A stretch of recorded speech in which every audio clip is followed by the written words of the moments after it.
Halo semuanya. Assalamualaikum warahmatullahi wabarakatuh. Perkenalkan, nama saya Ada Rahmawati dengan NIM 220433, Prodi Manajemen kelas RA1 semester 4.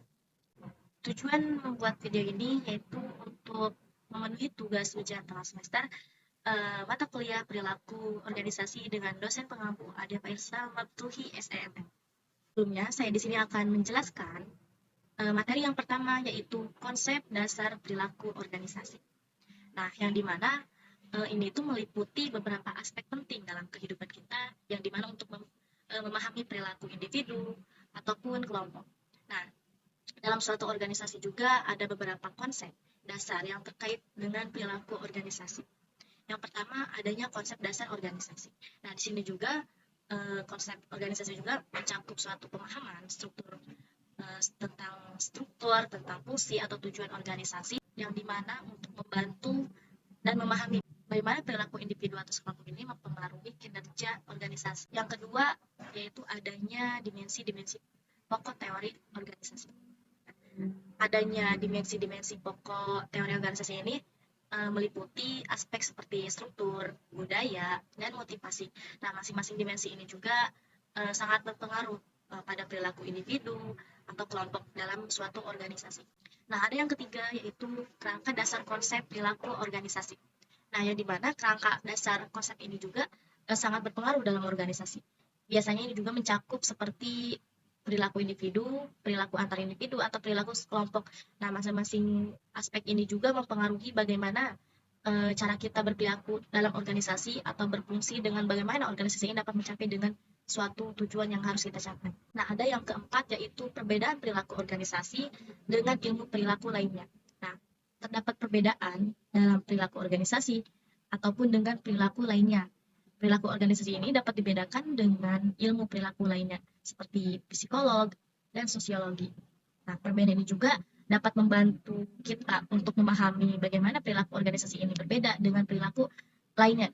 Yang kelima, adanya ruang lingkup kajian perilaku organisasi. Nah, ruang lingkup kajian perilaku organisasi ini juga mencakup beberapa aspek yang seperti analisis perilaku organisasi ataupun teori perilaku organisasi dan aplikasi perilaku organisasi dalam kehidupan kita sehari-hari. Yang keenam, adanya hakikat manusia dan hakikat organisasi. Nah, hakikat manusia ini dan hakikat organisasi adalah suatu konsep yang dimana sangat mempengaruhi perilaku organisasi. Nah, hakikat manusia ini mencakup ada pemahaman tentang perbedaan individu, motivasi, dan perilaku termotivasi. Nah, sedangkan hakikat organisasi ini mencakup dengan pemahaman tentang sistem sosial dan kepentingan bersama. Yang ketujuh, adanya manfaat perilaku organisasi. Nah, manfaat perilaku organisasi ini juga meliputi beberapa fungsi, yang dimana ada peta kehidupan, ataupun bisa disebut juga dengan peta kehidupan dalam anggota dalam perusahaan itu, dalam organisasi itu. Nah, ataupun menyelenggarakan penelitian sistematis yang dimana dapat membantu kita untuk memahami dan memprediksi kehidupan organisasi di masa yang akan mendatang. Nah, serta membantu dalam membangun atau pemahaman yang memprediksi perilaku serta SDM agar segala sesuatu dalam perusahaan atau dalam organisasi ini berjalan. Dengan cara kita mengetahui atau memahami konsep ini, organisasi juga akan berjalan lebih efektif dalam mengelola perilaku atau mencapai suatu tujuan yang kita inginkan dalam organisasi. Di sini saya akan lanjut menjelaskan materi tentang teori perilaku dan model perilaku organisasi. Di sini ada beberapa aspek penting yang dapat membantu kita untuk cara memahami individu, kelompok, ataupun struktur organisasi. Nah, ada beberapa interaksi juga dalam lingkungan kerja kita. Ada teorinya yaitu sebagai berikut. Ada teori situasional, yang dimana teori ini memusatkan pada situasi yang kompleks. Nah, bagaimana pemimpin juga harus mendiagnosis atau menilai faktor-faktor yang mempengaruhi dalam efektivitas kepemimpinannya. Nah, ataupun faktor-faktor yang perlu diagnosis atau meliputi efek 4 bidang, yaitu karakteristik manajerial, karakteristik bawahan, ataupun struktur kelompok dan sifat tugas dan faktor-faktor organisasi.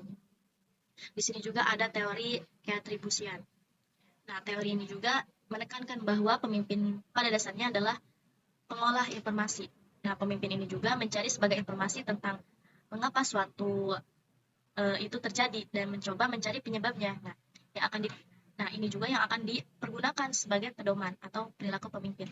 Nah, proses ini juga sangat persepsi ataupun pemimpin ini juga harus harus siap untuk mendapatkan gambaran lengkap untuk mengenai situasi tertentu. Yang ketiga juga ada model perilaku organisasi, yang dimana model ini juga terbagi ke dalam beberapa bagian, ya termasuk teoritis, paradigma, dan perilaku individu.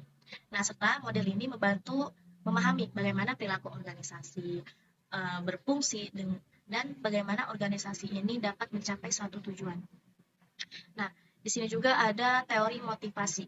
Nah, teori motivasi ini sangat penting, apalagi motivasi ini sebagaimana untuk memberikan atau berusaha untuk memberikan penjelasan atau mengenai hubungan perilaku hasil atau kebutuhan dan kekurangan dalam suatu organisasi. Jadi mana ini tuh mempengaruhi suatu individu ataupun suatu organisasi di dalam usahanya. Nah, di sini juga ada perilaku organisasi sebagai kajian. Perilaku organisasi sebagai kajian ini sangat mendalam tentang cara individu, kelompok, ataupun struktur organisasi yang dimana untuk berinteraksi di dalam suatu lingkungan kerja. Salah satunya itu disiplin, ataupun termasuk ke motivasi juga ataupun kepemimpinan dalam berkomunikasi dan pengambilan keputusan dan budaya organisasi. Dengan memahami teori model perilaku organisasi ini, kita dapat mengkaji atau pengetahuan tentang dinamika hubungan antar individu ataupun kelompok di dalam tempat kerja kita, sehingga organisasi dapat mengoptimalkan sumber daya manusia untuk mencapai suatu tujuan